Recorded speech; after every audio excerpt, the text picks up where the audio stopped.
the first, what is that, 7 bars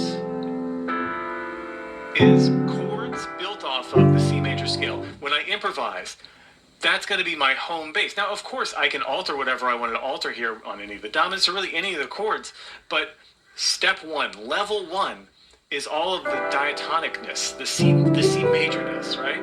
So here, if I have this A minor 7 in the third beat, I'm thinking Aeolian, D minor 7, I know that's Dorian. We're in the key of C major, we're in a cadence to C major. That's a Dorian chord, that's a 2 chord, that's a 5 chord, back to the 1, a natural 6 chord, right? A Dorian, a G7, back to the 2 chord. Even when we get to the B minor 7, that's Locrian. No reason to go natural 2 there. Locrian's a beautiful scale. Now hang on a minute, after that B minor 7 flat 5, what is that? Yeah, that E7 there. That's not in the key of C major. That's not a diatonic 7th chord. What is that? It brings us to rule number 2. Rule number 2, know your secondary dominants. When we're talking about our diatonic 7th chord, each one of those diatonic 7th chords has its own dominant. Let's dig into this a little bit. So here we are back at our diatonic 7th chords, right? Just all the 7th chords that you can make in C major all the way up. Each one of these has a dominant chord. In other words, it has a dominant 7th chord that has a root, a 4th below, or a 5th above. So our C major 7, it has a natural dominant of G7, but everything else is a secondary dominant. It's not in the diatonic scale because there's only one dominant chord in the major scale, and that's G7. So check this out. So of course, C major has G7. D minor has a secondary dominant, and it's A7. Right? A 4th below in the root, and it's a dominant 7 chord. These are like the next level of chords that you see in Great American Songbook Standards and Jazz Standards. But these secondary dominants, they really help to support the diatonic 7th chord. So we have our 7th chords that are based off of the scale of the key that we're in, and we have these secondary dominants that they carve a path to those destination chords, right? Our B7 to E minor, right? C7 to our 4 chord. F major. That's right, C7 in the key of C, that's a secondary dominant going to F, right? D7 to G. E7 is the secondary dominant. You can see the root movement here, right? F sharp 7 to our B half diminished, right? So it's adding a 5 chord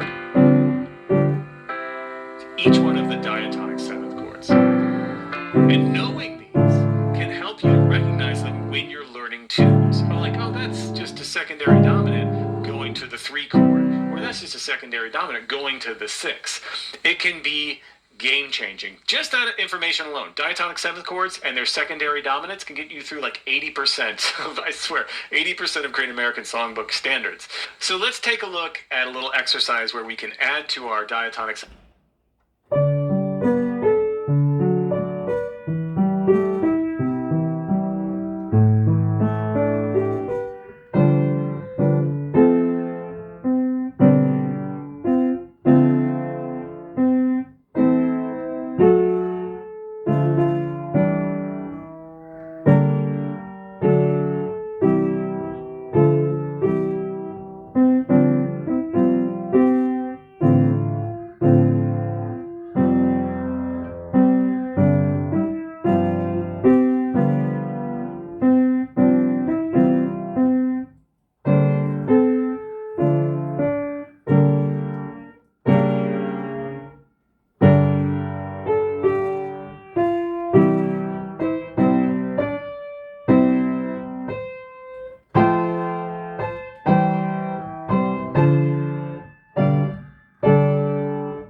So let's take a look at a little exercise where we can add to our diatonic 7th chords with their secondary dominants. Check it out.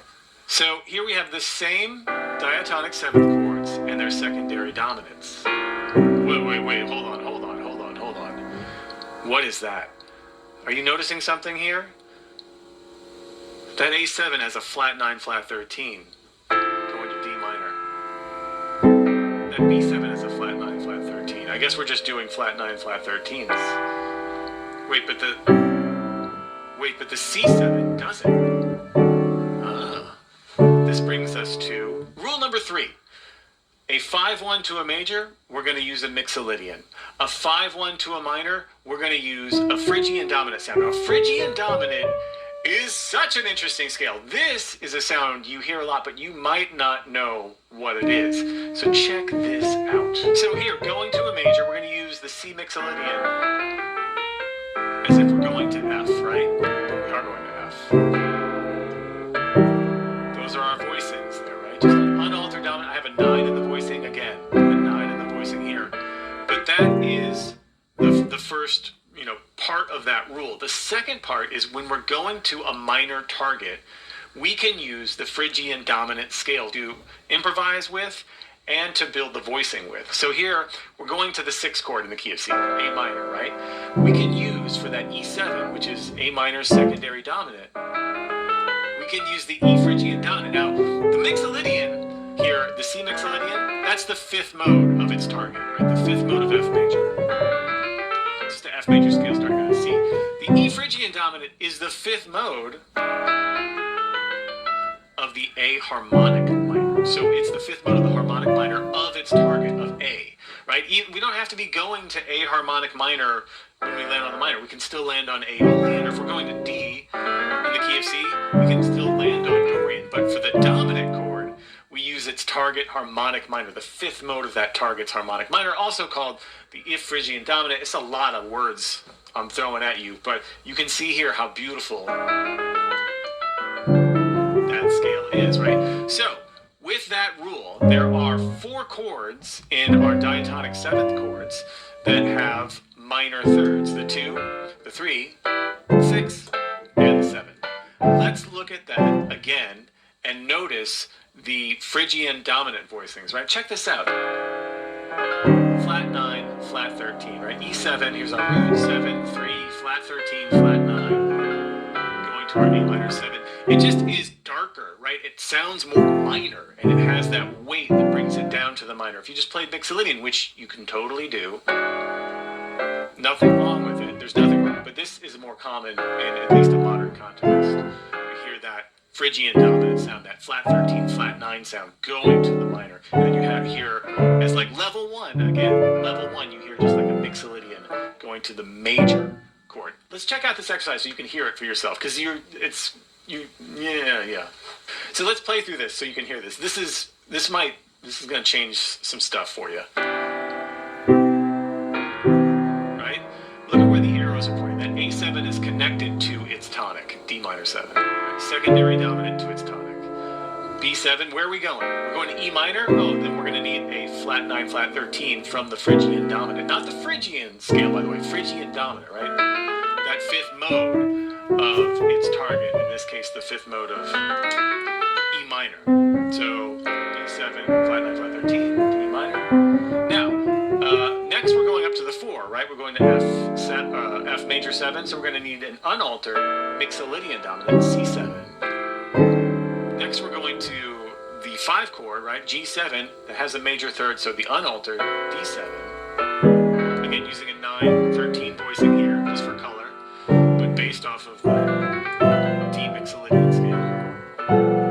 And then E7, we're going to a minor chord, so we need that flat 9, flat 13 from the Phrygian dominant.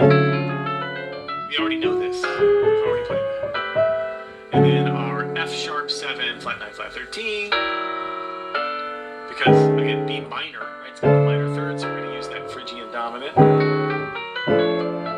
That's a B harmonic minor starting on the 5th, F sharp, to the B minor 7, flat 5, and then our G7 unaltered back to there. So, when you see a lead sheet, again, like time after time, and you see here the B minor 7 to an E7 flat 9, to an A minor 7, right? That A minor 7, right? That's the diatonic 6th chord in the key of C. That E7 is its secondary dominant, and lo and behold, what sounds absolutely beautiful? The flat 9, flat 13 sound. Listen to the difference between this Mixolydian and the flat 9, flat 13. Here's our B minor 7, flat 5. That's the sound, right? That's the sound we get heading to a minor. One more thing here. A lot of tunes don't have diatonic seventh chords or their secondary dominants. There might be chords that are completely out of the key that we're in. How High the Moon is a great example of these minor modulations that a lot of Great American Songbook standards and jazz standards and bossa nova tunes have within them. So of course the tune starts out on the tonic, but right in bar 3, now we're in a G minor, right? Now, it's not a G minor out of nowhere, right? It's not from the key of B flat, is it? Is it from the key of E flat? Maybe it's a Phrygian from E flat. No, we need to see where it's heading. So after the G minor is the C7, and we finally land on an F. So we know that G minor is part of the key of F, right? That's where that cadence is going to the key of F, the tonic of F. So it's a 2-chord, it's Dorian, right? The C7, Mixolydian, right? Why? Because it's a dominant chord to heading 2. Say it with me. A major chord. Then, right after we, resolve to the F major, goes to an F minor. It really does the exact same thing. Now, as soon as we're on this F minor, key of E flat.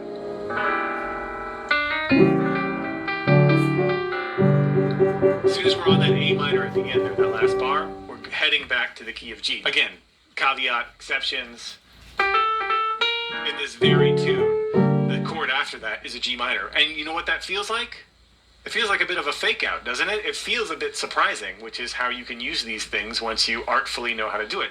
But it's very helpful to know sort of the tropes before you break those tropes. So here we have, the first 3 bars, including the pickup, all G major scale as level 1, right? I mean, of course you could do Lydian or whatever you want to do, but like level 1 option is G major. And as soon as we hit the G minor, now we're in the key of F major. That's how we're thinking of it. 2-5 to F major. Now we're in the key of G the whole time, but the cadence is in the key of